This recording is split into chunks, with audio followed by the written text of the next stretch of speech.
जय माँ कामाख्या, जय माँ काली, जय माँ तारा, जय गुरुदेव। अथर्ववेद सूक्त नंबर 11 खंड 2 देवता मंत्रों में बताए गए। श्लोक नंबर 1। हे तिलक वृक्ष से निर्मित मणि, विनाश करने वाली कृत्य का तो निवारण करती है। तू युद्धों को नष्ट एवं व्रज को असफल करने वाली है। तू हमसे अधिक शक्तिशाली शत्रु को मारने के लिए पकड़ तथा हमारे समान शक्तिशाली शत्रु को छोड़कर चली जा। श्लोक नंबर 2। हे मणि, तू तिलक वृक्ष से निर्मित है। तू कृत्या आदि को भगाने वाला राक्षस सूत्र है। तू दूसरों के द्वारा किए गए जादू टोनों का निवारण करने वाली है।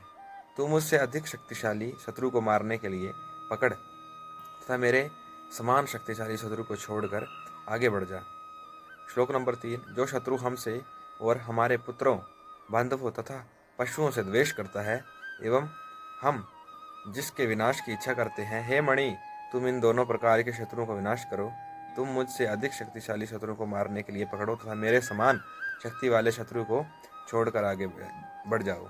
श्लोक नंबर 4। हे मणि, तुम हमारे शत्रुओं द्वारा किए गए जादू टोनों को जानने वाली, तेजस्विनी एवं हमारे शरीर की रक्षा करने वाली है। तू हमसे अधिक शक्तिशाली शत्रु को मारने के लिए पकड़ एवं हमारे समान शक्ति वाले शत्रु को छोड़कर आगे चली जा। श्लोक नंबर 5। हे मणि, तू शत्रुओं को शोक में डुबाने वाली, तेजस्विनी, संताप देने वाली एवं ज्योति के समान न छूने योग्य है। तू मुझसे अधिक शक्तिशाली शत्रु को मारने के लिए पकड़ ले और मेरे समान शक्ति वाले शत्रु को छोड़कर आगे बढ़ जा। तो ये जो प्रार्थना थी, ये अपने शत्रुओं को नाश करने के लिए और सभी रोग व्याधि से दूर करने के लिए प्रार्थना की गई है। 3, 5, 7 बार करने से आपको इसका पूरा लाभ मिलेगा। और अब है सूक्त नंबर 12 देवता ध्याबा पृथ्वी अंतरिक्ष। ध्याबा और पृथ्वी के मध्य विस्तृत अंतरिक्ष विद्यमान है। इन तीनों लोकों के अधिपति देव क्रमशः अग्नि, वायु और सूर्य हैं। ये अद्भुत एवं महापुरुषों द्वारा प्रशंसित विष्णु ब्रह्मांड में व्याप्त आकाश लोक एवं लोकाधिपति है। मुझ अभिचारकर्ता के दीक्षा नियमों के कारण संतप्त हों। तात्पर्य यह है कि जिस प्रकार मैं अपने शत्रु के विनाश के हेतु तत्पर हूँ, उसी प्रकार ये देव भी उसके हिंसक बने। श्लोक नंबर 2। हे देवो, मेरा यह वचन सुनो।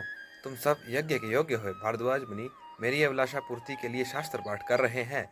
जो शत्रु मेरे सन्मार्ग गामी मन को कष्ट पहुंचाता है, वह मेरे द्वारा किए गए जादू टोने के पाप में बंधकर मृत्यु रूपी दुर्गति को प्राप्त हो। हे सोमरस। श्लोक नंबर 3। हे सोमरस के पीने में संतुष्ट मन वाले इंद्र, मेरे द्वारा कहे गए वाक्य को सुनो।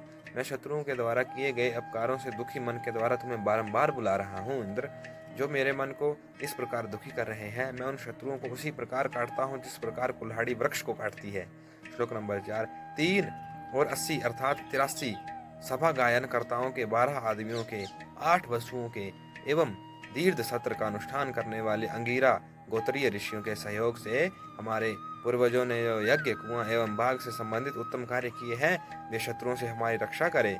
हम अपकार करने वाले शत्रु को जादू टोना रूपी देवता के क्रोध के द्वारा अपने वश में करते हैं। श्लोक नंबर 5। हे धापा पृथ्वी, तुम शत्रु को जीतने में मेरे अनुकूल बनो। हे समस्त देवों, तुम मेरे शत्रु को पकड़ने के लिए तैयार हो जाओ। हे सोमरस के पात्र अंगीरा गोत्रीय ऋषियों एवं पितरों, तुम ऐसा प्रयत्न करो कि तुम मुझसे द्रोह करने वाले शत्रु मृत्यु को प्राप्त हो। श्लोक नंबर 6। हे मरुतो, जो शत्रु अपने आप को हमसे अधिक शक्तिशाली मानता है अथवा जो हमारे द्वारा किए जाने वाले मंत्र संबंधी कर्म की निंदा करता है, उसके लिए संतापकारी अयुद्ध बाधक हो। मेरे कर्म से द्वेष करने वाले को संताप दें। श्लोक नंबर 7। हे शत्रु, तेरे 7 प्राणों अर्थात आँख, नाक, कान और मुंह के 7 छिद्रों को तथा तेरे कंठ की 8 धमनियों को मैं अपने मंत्र संबंधी अभिचार कर्म के द्वारा काटता हूँ। छिन्न अंगों वाला तू यमराज के घर जा। तेरे जलाने के लिए अग्नि दूत के समान आ गई है। इसके बाद तेरे शव को सजाया जाएगा। श्लोक नंबर 8। हे शत्रु, मैं जलती हुई अग्नि में तेरे कटे हुए चरणों के साथ तेरे पैरों की धूल फेंकता हूँ। अग्नि तेरे शरीर में प्रवेश करके तेरे सारे अंगों में फैल जाए, तेरी वाणी और प्राण भी समाप्त हो जाए। तो ये जो प्रार्थना थी, इसमें शांति के लिए, रोग व्याधि से दूर दूर होने के लिए और सब प्रकार की मनोकामना को पूर्ण करने के लिए कहा गया है और शांति बनाने के लिए देवताओं से प्रार्थना की गई है। इसे 3, 5, 7 बार पाठ करने से आपको इसका पूरा पूरा लाभ मिलेगा। जय माँ कामाख्या, जय माँ तारा, जय माँ काली, जय गुरुदेव, जय भैरव बाबा। ओम नमो नारायण।